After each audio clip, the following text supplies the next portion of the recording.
Every day, around 800 million vehicles consume approximately 7 billion liters of fuel, keeping gas stations worldwide filled with this flammable liquid. It is an incredibly complex and potentially dangerous task. Have you ever wondered how gasoline is made?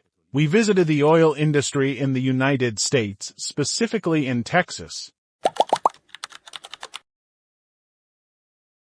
to discover the process of making gasoline from crude oil. This is one of the most powerful places in the world, in Texas. The U.S. oil industry has been drilling since 1894, but it wasn't until 1901 that the industry took off, in a single stroke. The extraction company tripled U.S. oil production since then. Nearly 60 billion barrels of oil have been extracted from Texan soil, with an estimated reserve of around 10 billion barrels yet to be extracted. Oil is not only the main fuel for automobiles but also provides 50% of the energy we need. Petrochemical derivatives are also essential for most everyday products such as plastics, asphalt, tires, as well as cosmetics and pharmaceuticals. The sticky, foul-smelling black liquid they are seeking is crude oil, the raw material for gasoline production. Crude oil is found deep within the earth, where plants and tiny marine creatures died millions of years ago, falling into marine beds and becoming covered over time. The massive organic material underwent a chemical transformation due to heat and pressure over centuries. 250 million years later, it has become one of the world's most important sources of energy. The black gold smells like rotten eggs, but it also smells like a lot of money. This is Texas black gold tea, the best there is on this hot and humid morning. The team is starting its work, which involves drilling a new well every month.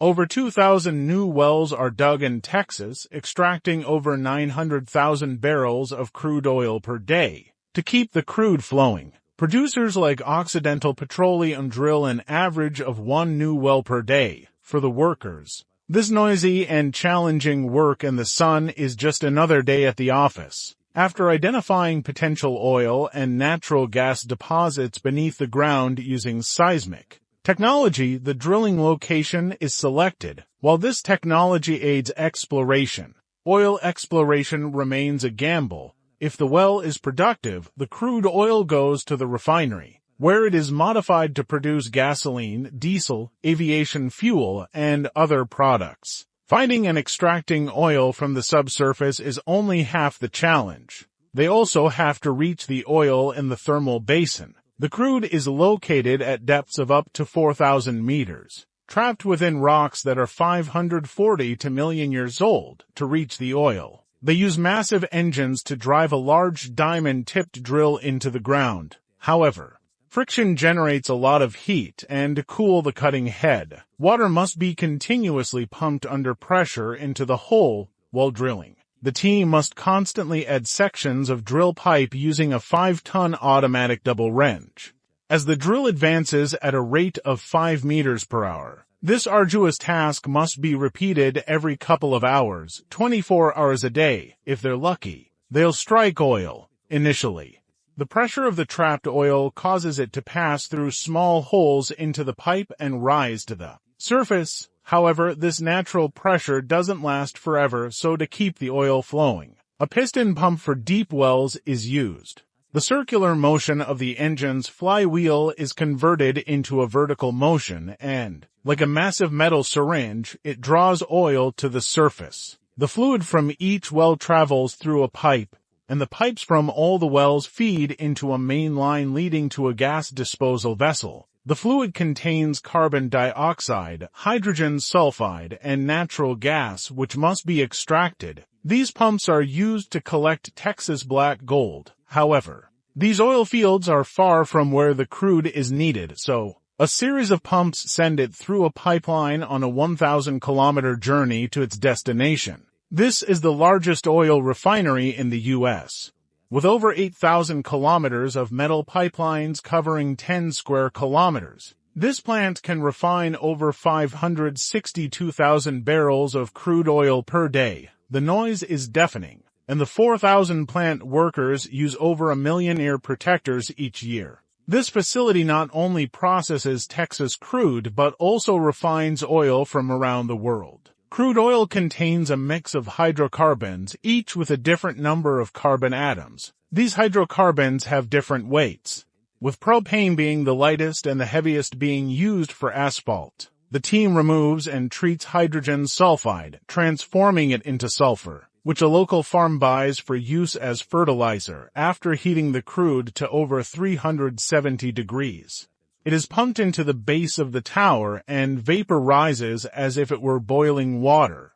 When cooled, the molecules condense with the heaviest asphalt settling at the bottom. The lighter molecules, gasoline and kerosene, continue to rise until they also condense and can be extracted through a siphon. For every 191 barrels of crude, 88 liters of gasoline, 48 liters of diesel, around 26 liters of kerosene, almost 7 liters of propane, and 32 liters of other products such as lubricants and plastics are extracted. This plant produces enough gasoline for a car to make 770 round trips to the moon. The fuel is tested in an old engine to check its detonation capacity.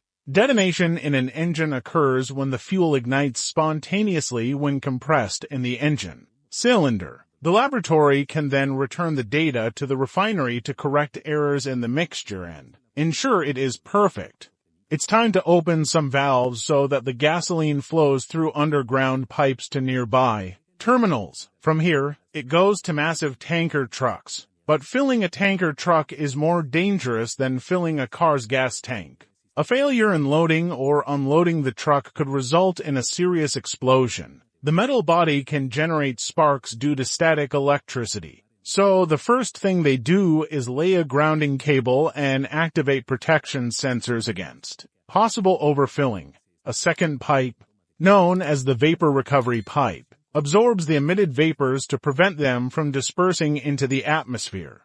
Every day, around 4 million liters of gasoline are transported to gas stations. After pouring the gasoline into huge tanks, it is ready for consumption. The next time you fill up your tank and think about how expensive fuel is, remember the government and oil producers. Don't forget to subscribe to this channel by activating notifications to keep learning. Greetings.